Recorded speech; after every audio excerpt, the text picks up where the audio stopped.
Hey there, kids. We are going to start chapter 2 in When the Sea Turns to Silver by Grace Lynn. And there's chapter 2.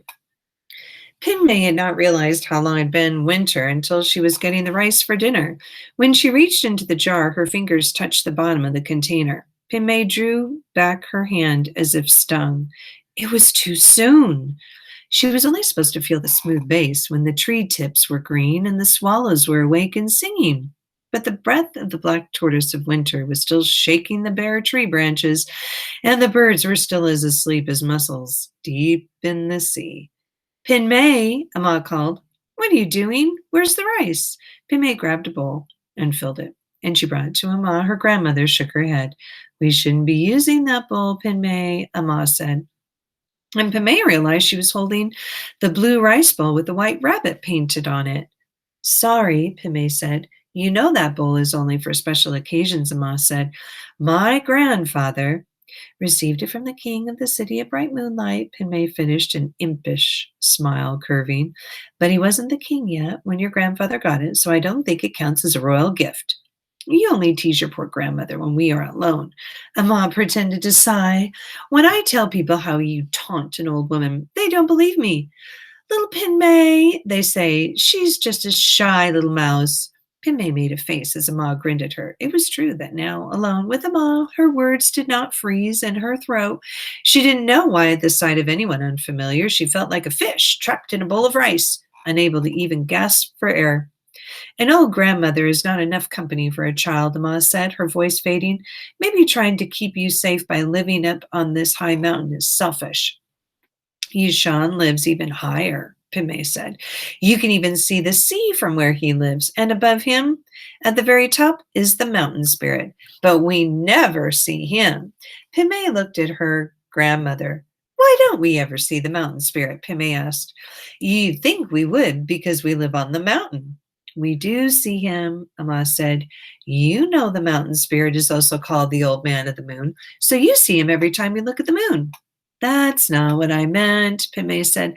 I meant seeing him the way emperors are supposed to when they pay tribute to the mountain, as an old man talking to them. And what would you say to him? Ahmad teased. My quiet girl who just squeaks and hides. Pinmay flushed. She often wished she were like Yushan, who spoke as if each of his words were carved in stone, or like Amma, who seemed to weave silk threads with her voice. Do you wish I were different? Pinmay asked. Different? Amma asked. How? Pinmay shrugged, embarrassed. Maybe if I talked more or did things, Pinmay said, like Yushan. I never wish for you to be anyone except yourself, Amma said, looking into Pinmay's eyes. I know that when it is time for you to do something, you will do it. Pinmay looked at the rice Amma had washed, a drop of water rolling down the side of the bowl like a single tear. Besides, Amma said, you shouldn't compare yourself to Yushan. What? Pinmay asked, raising her head. Oh, he doesn't remember everything he knows. That's all, Amma said. He forgets a lot, like now. He forgets he's only a young boy. Why doesn't Yushan just live with us? Pinmay asked. He comes here all the time. He doesn't want to, Amma asked. I asked him right after Aunt Tumea died. The wind began to wail, filling the hut with a mournful sound. Pinmay felt the stinging feeling of the rice jar return, its numbness spreading over her. It had been right after Aunt Tumea's death that winter had come, and ever since Yushan had lived alone in his hut. Amma, Pinmay said slowly, it has been winter for a long time. Yes, Amma nodded. I've never known the black tortoise of winter to stay so long before. The black tortoise will leave, though, right? Pinmay asked. It can't stay forever. He will leave, Amma said confidently. The black tortoise will wish to go home eventually. Will he leave before the rice jar is completely empty? Pinmay thought. The wind was howling now, and Pinmay could see the tree branches clawing at the darkening sky. She swallowed and said, couldn't someone get the black tortoise to go home now? The black tortoise is very strong and very mighty, Amma said. It is his little brother's feet that hold up the sky. Hold up the sky? Pime asked. What? You know this story, Amma smiled. And for a moment, winter was forgotten. The story of Noah. Long ago, the four pillars of the sky collapsed. Without their support, the sky burst apart and the starry river crashed down, flooding the entire earth. Countless people and animals perished in the deluge. The sea demons emerged and began devouring those still alive. All cried for mercy. But with the heavens also in turmoil, all the immortals were too concerned with their own affairs to attend to the ones on earth. All the immortals, that is, except one, Nua, the goddess who, instead of legs, had a tail like a fish, heard the cries from the earth, and she looked below and gasped in horror when she saw a monstrous turtle destroy 100 villages with each step of his foot. She flew down in a fury and slew it with her sword. Then, just as quickly, she sliced its legs off and used each limb to replace the broken pillars. The legs turned to stone and became the four great mountains of the land. However, even though the sky was now supported, it was still broken.